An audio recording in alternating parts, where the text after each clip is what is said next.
Shabbat Shalom. It is well nigh impossible, if not downright irresponsible, to have a discussion about Dina without bringing up the subject of gender. Dina, the only daughter born to Jacob and Leah, who, upon going out to see the daughters of the land, is seen, taken, and humbled by Shechem, the son of Hamor, the chief of the neighboring tribe of the Hivites. Shechem is drawn to Dinah. He speaks to her heart and requests that his father arrange for them to be married. Upon hearing the news that their sister has been defiled, Jacob's sons are distraught, an outrage having been committed in Israel, a thing not to be done.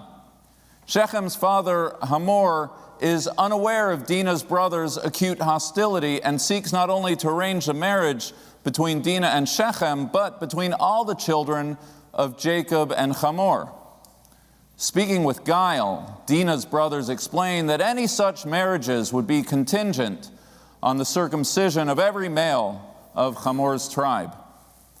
3 days later, as the men were recuperating and most vulnerable, Dinah's brothers, led by Shimon and Levi, killed them all, plundered the town, and took Dinah home together with all the wealth, wives, and children of Hamor. Jacob castigates Shimon and Levi for their actions, for having brought trouble upon his household, though it is they, not Jacob, who gets the final word with the hanging rhetorical question by which our narrative ends: should our sister be treated like a whore? The tale is not a pleasant one, found only infrequently in Hebrew school curricula or B'nai Mitzvah speeches. But it is as much a part of our sacred text and tradition as any narrative concerning the matriarchs and patriarchs of Genesis, a full chapter of this week's Torah reading. Over the centuries, scholarly debate has revolved around the question of what exactly was the outrage, the defilement that was committed against Dinah. What was the thing not to be done? The language is ambiguous. There are those who contend that the outrage was rape, a claim which, while altogether possible, has been challenged most recently by Anita Diamond, who notes the tender affections exchanged between Dinah and Shechem.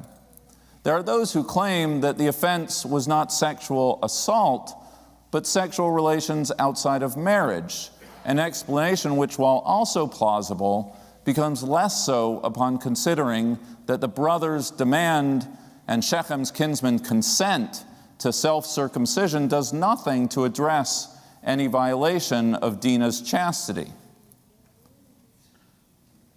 The most plausible explanation, in my mind, for the brothers' outrage is situated on matters of tribe and gender.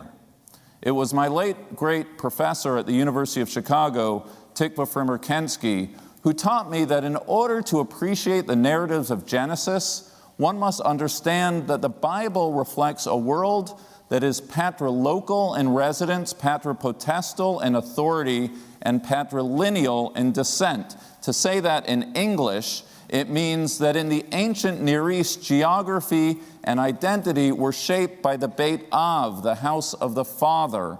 One takes on the identity of the patriarchal home in which you dwell. It is why earlier in Genesis, Abraham was able to take Hagar, the Egyptian, as his concubine, knowing that the child Ishmael would be considered Abraham's and not Hagar's, a pattern also present with Jacob and his many wives.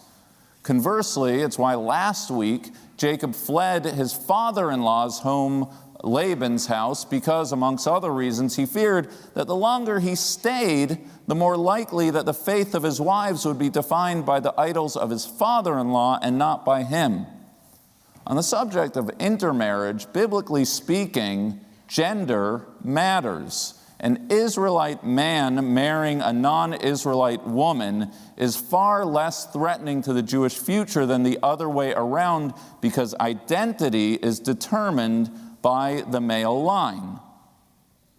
Which is why Dina's brothers were so outraged. The fact that Dina married a non-Israelite is neither interesting nor outrageous. Who else was she supposed to marry? There were only 12 other eligible Jewish men at the time, and she was related to them all. The outrage was that she was taken into the Beit Av of another tribe, thereby becoming a member of that family, a breach of covenantal faith that Jacob's sons could not countenance. Such an understanding serves to explain why Dina's brothers demand that the sons of Hamor be circumcised was not laughed out of hand. Everyone understood that the relationship between Dina and Shechem could only be sanctioned if the brothers were assured that the home in which Dina lived would bear the faith of Jacob, not Hamor. The threat, to be clear, was not intermarriage. Ancient Israel had no prohibition against intermarriage.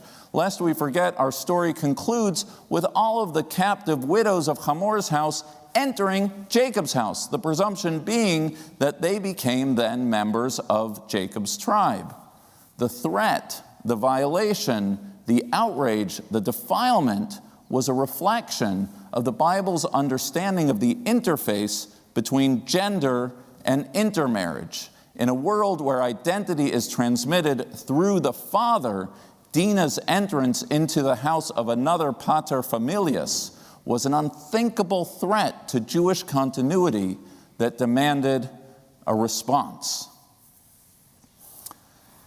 And if, at this point in the sermon, you are befuddled both by the discussion at hand and the direction in which I'm going, let me state it clearly. The Dina story spotlights the critical role of gender vis-a-vis discussions of intermarriage and identity transmission. More directly, it is a discussion as important for contemporary Jewry as it is to understand the ancient narrative, with one critical caveat.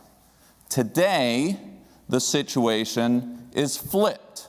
Today, the transmission of Jewish identity, both legally and culturally, has shifted from the father's line to the mother's line. When and why it flipped legally continues to be debated by contemporary scholars. It's a sermon for another day. But the fact that it flipped is well documented. By the time of the Mishnah in the year 200 of the Common Era, the matrilineal principle had become the norm and legal rule.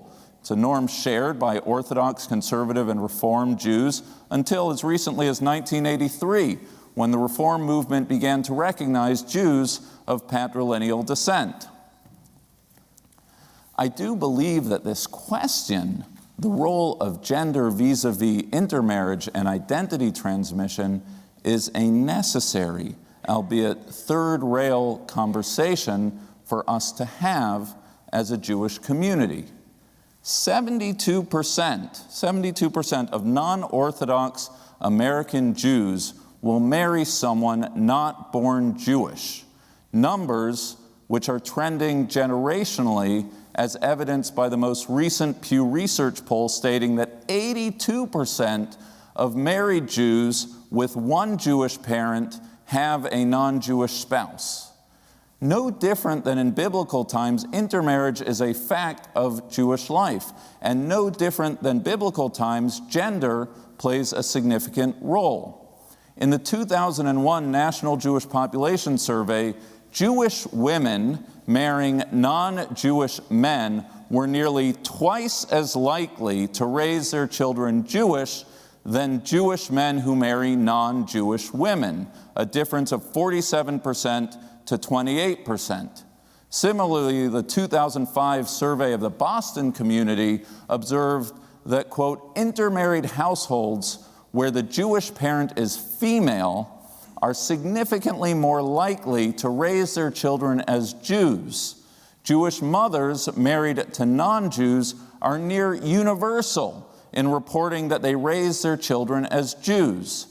In contrast, Jewish fathers in interfaith relationships are much less likely to report that they are raising their children as Jews. 77% of the respondents with Jewish mothers indicated that their Jewish parent encouraged them to identify with the Jewish religion, as compared to only 45% of respondents with Jewish fathers, trends consistent with the most recent surveys regarding millennial children of intermarried parents. And speaking as but one non-Orthodox congregational rabbi, the statistics are altogether supported by over 20 years of anecdotal evidence. While exceptions abound, some here in this room right now, in the context of cisgender heterosexual marriages, a topic to which we will return, it is far more likely that a child born to a non-Jewish father and Jewish mother will be raised Jewishly than the other way around. And it's here, before we begin to formulate a policy prescription, that we who are committed to the Jewish future must ask the really, really, really prickly question of why. Jewish law aside, why is it that we are more confident, statistically proven, that a child born of an intermarried Jewish woman will identify Jewishly more readily than that of an intermarried Jewish man? And while answers abound, given that I'm not unaware of the fraught ground upon which I tread, I'll begin gingerly with an answer both oblique and ridiculous, urging you to watch a clip from last week's Saturday Night Live entitled Man Park. Did anyone see it? A comedy sketch premised on the truth that in heterosexual relationships, it is the woman, not the man, who takes the lead on all matters of socialization. The joke being that men, like dogs, need a park to run around to make friends. Notwithstanding first, second, and subsequent waves of feminism, the plans we make, the couples with whom we dine, the places we live, the communities we join, and the rhythms of our lives, Jewish lives included, are often, though not always, determined by the female partner. Religious identity is but one of many spheres whose contours are more likely, but not necessarily, shaped by the female partner. And if we dare to peel away at this gendered onion, then we must also take note of the systemic societal inequities that we all know exist between men and women, inequities only exacerbated by the pandemic, a hardening of historically received gender roles.